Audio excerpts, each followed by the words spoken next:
Mucaa tokko ture. Mucaan kun gara suuqii garaa deemee waan garaa bitata ture. Utuma suuqii deemu gaaf tokko maal godha? Mana gurgurtaatti ol seenee kun meeqa ichi surreen sinti na'u jedheen. Surreen kun meeqa jedheen. Isa booda gaafa surreen kun meeqa jedhee gaafatu jarri surree sana kumaaf 500 jedhanii fakkaata. 1500 jedheen namichi. Minnoo xaafatee inji ittiin jedhee gurbaan. Inni jechuudha xaafatee inji ittiin jedha. Yeroo tokko gara lixaa kanatti barsiisaan tokko barsiisa ture. Akka jedhee barsiisa ture. Gaafa barsiisu sababuun nyaata mataa isaatii hojjetata jedhee barsiisa. Sababuun nyaata mataa isaatii hojjetata maali? Akkamitti nyaata mataa isaatii hojjetata jedhee barataan hin gaggaafata ture. Isa booda sababuun nyaata mataa isaatii qopheeffata jedhee barsiisee darbe barsiisaan. Isa booda barsiisa jedhee tokko dubbaan. Sababuun garuu akkamitti nyaata mataa isaatii qopheeffata ittiin jedha. Baayoloojii jedha gooftaa koo. Baayoloojii jedha waan ta'eef sababuun nyaata mataa isaatii qopheeffata ittiin jedha. Isa booda kan biraatti darbee waa'ee raacitis waa'ee maalis namni barsiisuu jalqabe barsiisaan. Isa booda gaafa barsiisu amma hin fixe barsiisaan gaafa inni barsiisee fixu barsiisaan inni dhumaa sun gaaffii qabdu ittiin jedhe barsiisaan eennaan. Barsiisa garuu ni sila yaada kotta feebinaan maanni naan sababbuun garuu akkamitti nyaata mataa isaatii qopheeffatan naan himmaa'ee keetti hojjetaaf ittiin jedhe bukkee darbee jira. Ijoollee wal sobu turan. Ijoolleen lamatu jira. Lamaan kun ganamaan ba'anii wal sobu turan. Ijoollee maatii tokkodha. Gabbaanii maal jedhanii sobu sitti fakkaata. Si'eedhaan caalaaf itti furan nama kaasa. Caalaan kottu naan maayinni waan taaraa jira munna. Maarri waan taaraa jira. Maayinni inni sun gonfamu sun maanni ittiin jedhachumaani. Maanni beektan eennaan. Harmeen koo eennaan. Eelee amma biyya lafaa ga'u bittee galteetti hin jedhu. Amma biyya lafaa kana ga'u bittee galte kanis. Eeleen amma biyya lafaa kana ga'u jira moo ittiin jedhu.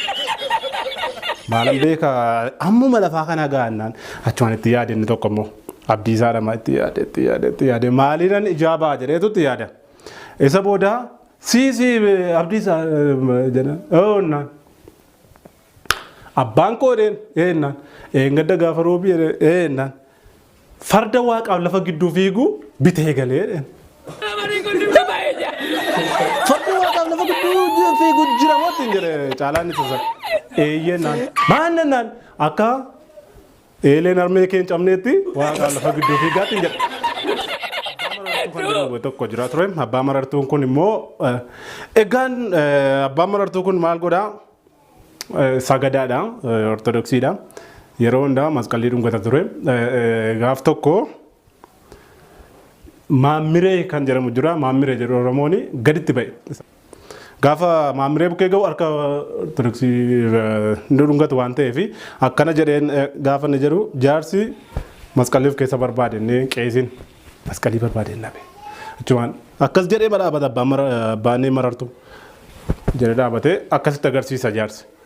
Gaafa jaarsi akkasitti agarsiisu afaaniin waliin dana haasaa Oromoodhaaf fi saba biraadha waan ta'eef waliin haasa'uu hin danda'u waan ta'eef masqalii malee harkaan dhungadduutti hin jedha. Isa booda achumaan dhaabatee beekata achumaan jaarsi masqalii dhabee jedheen maali jennaan.